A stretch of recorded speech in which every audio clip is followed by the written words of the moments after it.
Welcome to Daily Speak English channel, English podcast for easy English conversation. Stop for a second. Seriously, just pause. I want you to ask yourself one honest question. If nothing in your life changes, and you reach December 2026 exactly like you are right now, would you be proud or quietly disappointed? That question hits a little too hard, doesn't it?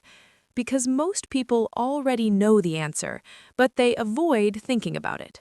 Hey everyone, welcome back to Daily Speak English, the place where you don't just learn English, you learn how to actually use it in real life, while also figuring your life out at the same time.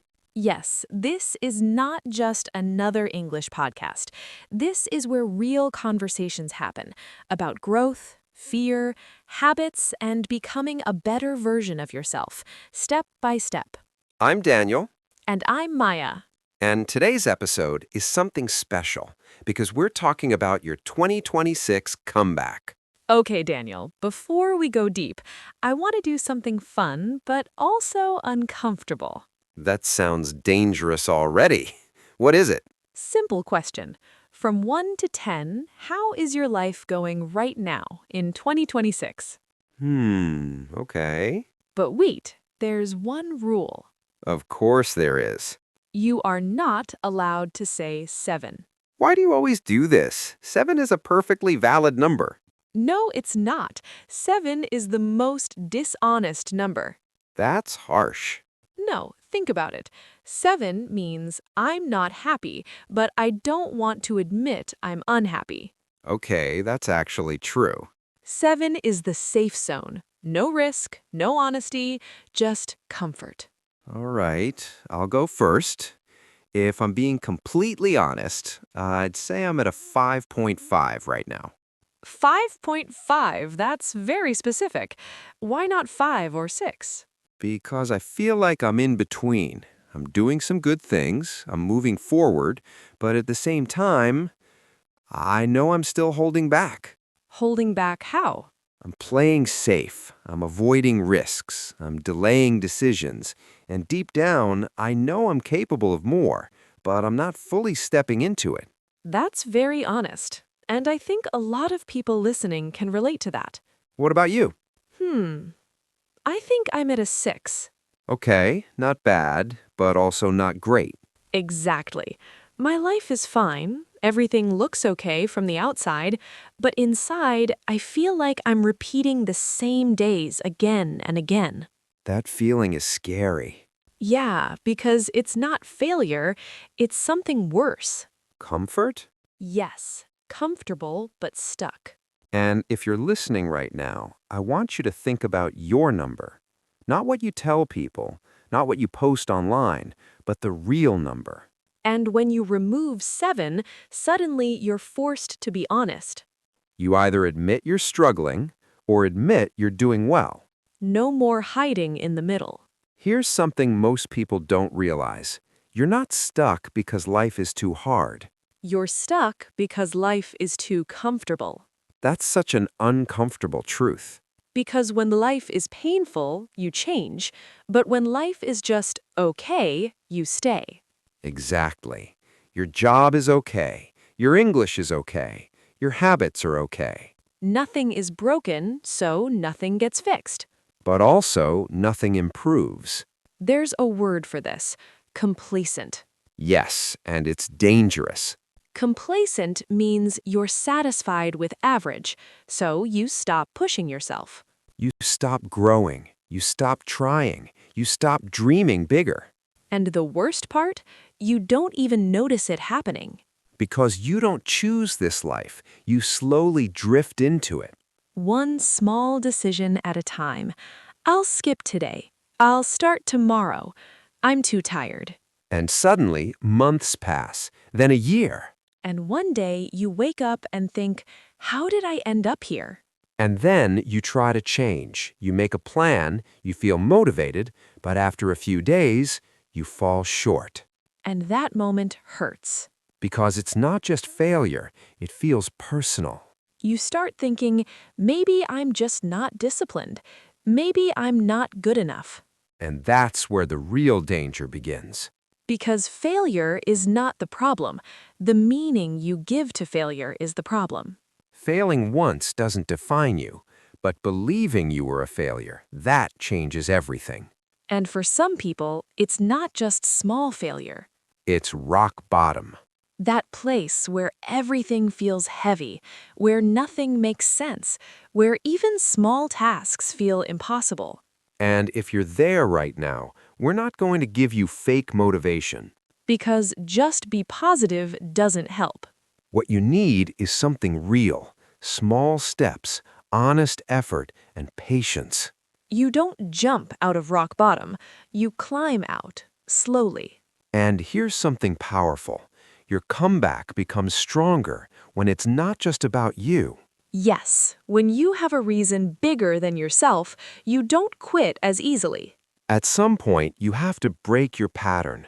Same habits, same excuses, same results. You don't need a perfect plan. You just need one different action. You don't need a perfect plan. You just need one different action. You will still fail, but you can learn to fall forward. So tonight, take 5 minutes. Ask yourself, where am I stuck? Where did I drift? And what is one small action I can take this week? Not 10 actions, not a big plan, just one. Because one action repeated becomes a new life.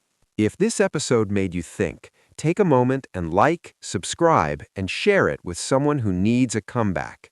And in the comments, write your number from 1 to 10 and one small action you will take. This is Daniel. And this is Maya. And this is Daily Speak English. See you next time.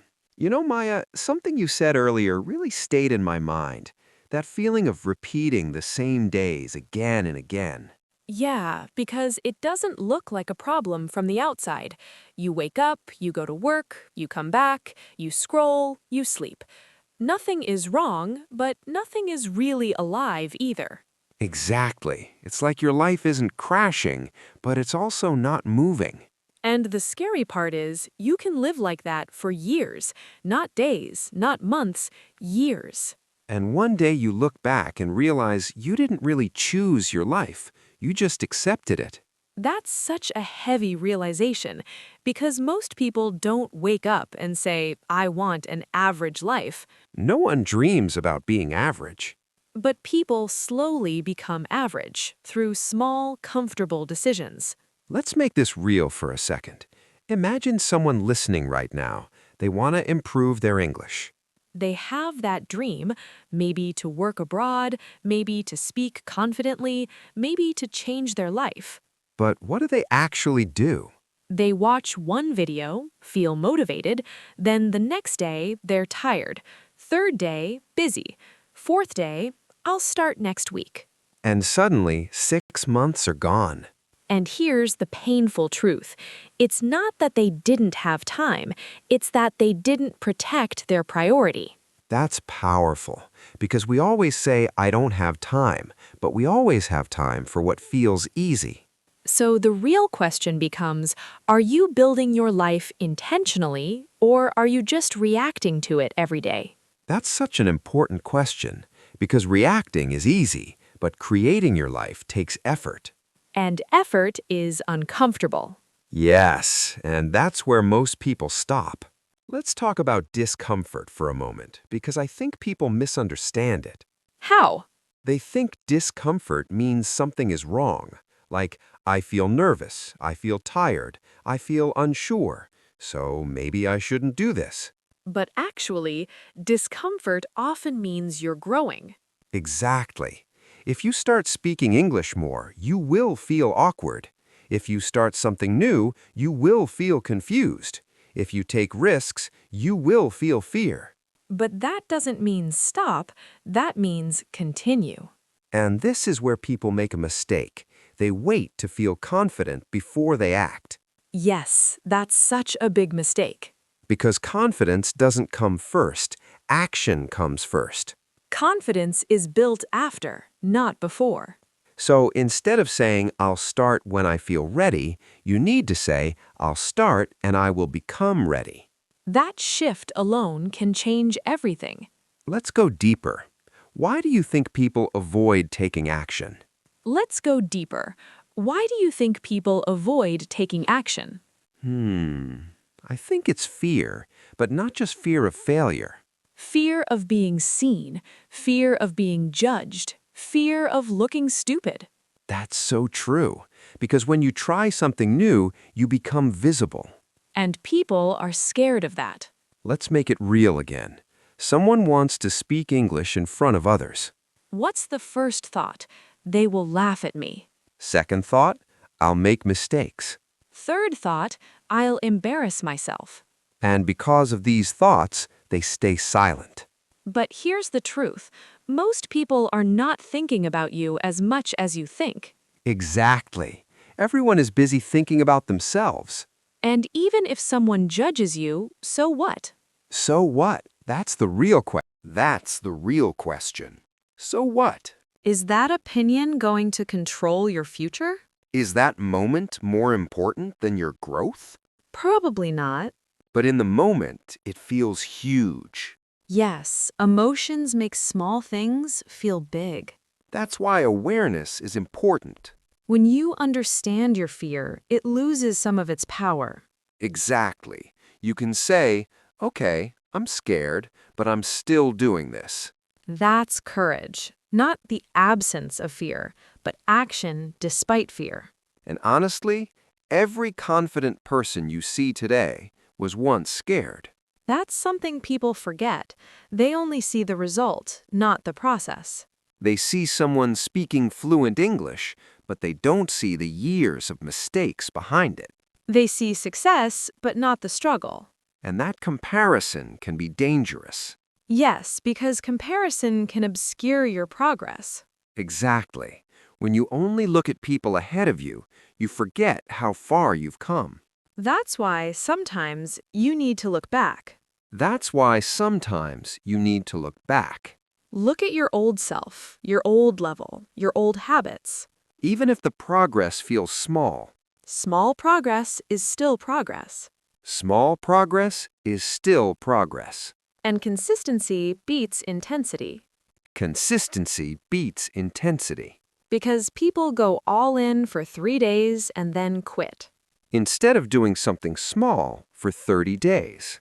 And that's where real change happens. Let's give a practical example. If someone wants to improve English, They don't need 5 hours a day. they need 20 to 30 minutes consistently. Listening, repeating, speaking, writing. Simple, but not easy. Because easy things become hard when you don't do them. And hard things become easy when you repeat them. That's the power of habits. And habits are built through repetition, not motivation. Motivation comes and goes.